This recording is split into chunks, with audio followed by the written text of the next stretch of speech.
Avant, j'étais dans le sport automobile.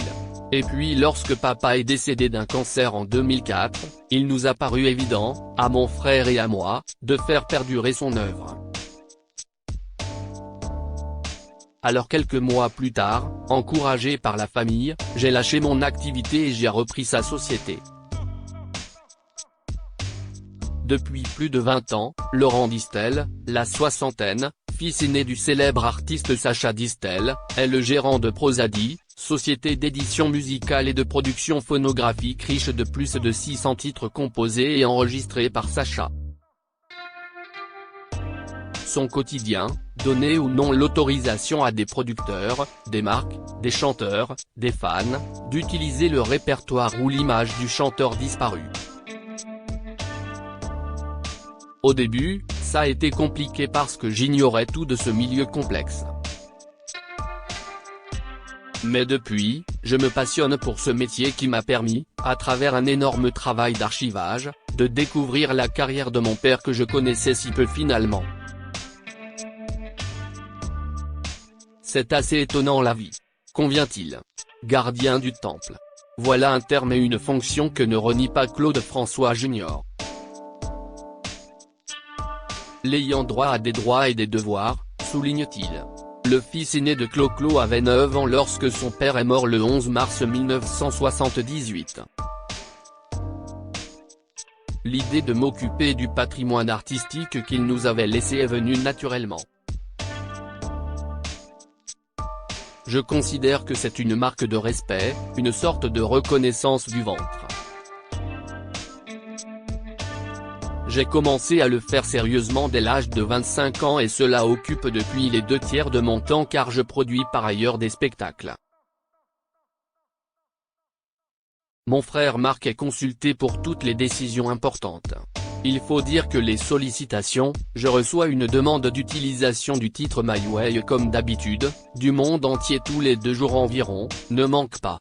Découvrez qui sont les héritiers des fortunes de ces chanteurs de légende justement, il a mûrement réfléchi avant de donner son accord à un défi fou proposé il y a près de 10 ans par le producteur David Michel, celui de ressusciter 4 monstres sacrés de la chanson française, Claude François, Mike Brandt, Sacha Distel et Dalida, en les faisant remonter sur scène grâce au miracle de la technologie. Le procédé des hologrammes avait déjà été employé à travers le monde, mais jamais comme dans cette comédie musicale baptisée Hit Parade, en mélangeant sur scène, durant 1h30, comédiens et danseurs réels aux images virtuelles reconstituées par ordinateur. J'ai accepté parce que ce spectacle ne projette pas les artistes dans le monde d'aujourd'hui mais prend le public par la main pour le transporter au cœur des années 70, précise Claude François Jr., ce qui évite l'aspect morbide car avec ces artistes-là, on touche au sacré. Et puis mon père a toujours été à la pointe de la nouveauté.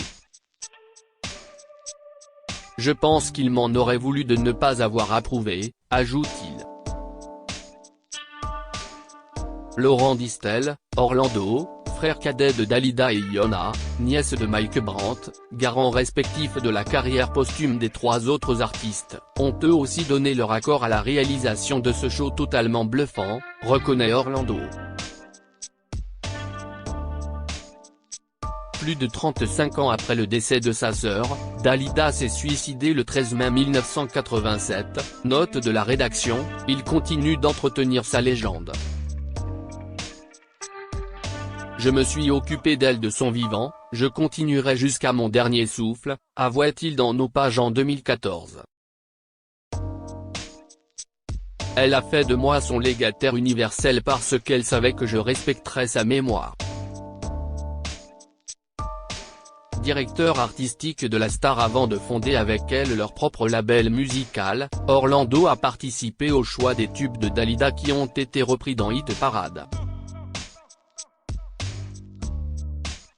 Elle avait un répertoire exceptionnel de plus de 500 titres, souligne le producteur toujours en activité et elle a vendu plus de 120 millions d'albums dans le monde.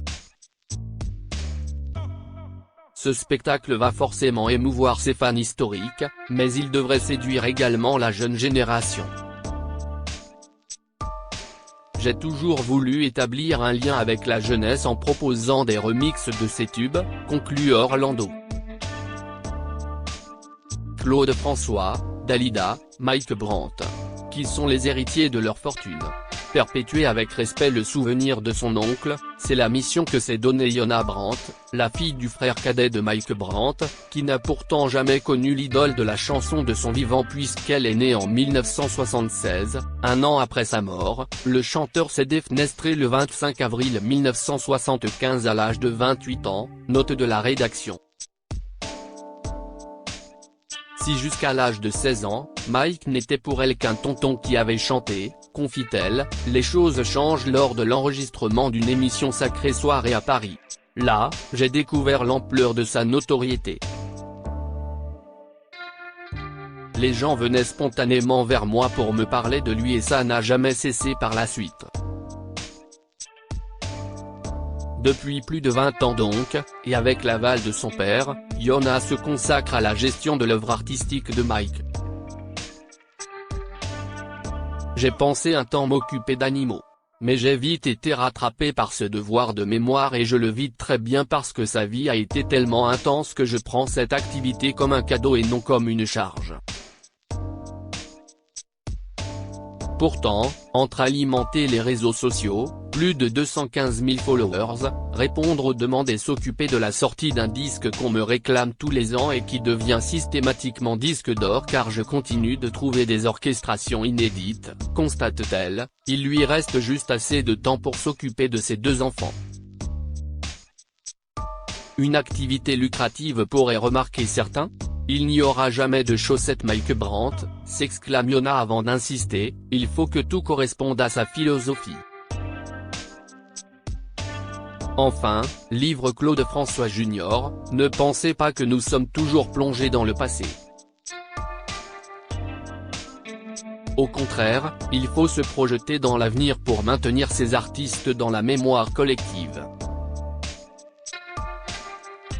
Et accomplir le rêve de chacun d'entre eux, que son œuvre traverse le temps. Patricia Hervé. Le spectacle qui ressuscite les stars. Parti d'un fait réel, le concert d'adieu de Clo-Clo au Forest National de Bruxelles en 1974 avant de se consacrer à la production de grands shows télévisés, Hit Parade a plongé les spectateurs dans la fabrication imaginaire d'une de ses émissions. En plus des 4 hologrammes, 4 comédiens, dont Tonia Kinzinger et Franck Vincent, évoluaient sur scène aux côtés de 12 danseuses et danseurs. 2 ans de travail pour une première mondiale inédite et émouvante. L'hologramme, l'illusion la plus exceptionnelle du XXIe siècle. Les stars ont été reconstituées en images de synthèse grâce au tournage en motion capture, technique utilisée dans Avatar de James Cameron. Des acteurs aux morphologies identiques aux artistes ont été filmés sur fond vert, le visage recouvert de points de repère. Ces données ont servi ensuite à coller le vrai visage de la star à la place du leur. Leurs voix ont été également décomposées phonème par phonème puis recomposées afin de dire les textes. Et au final, les hologrammes, projetés grâce à 3 caméras innovantes, semblent plus vrais que nature. Crédit photo, JLPPA Agence.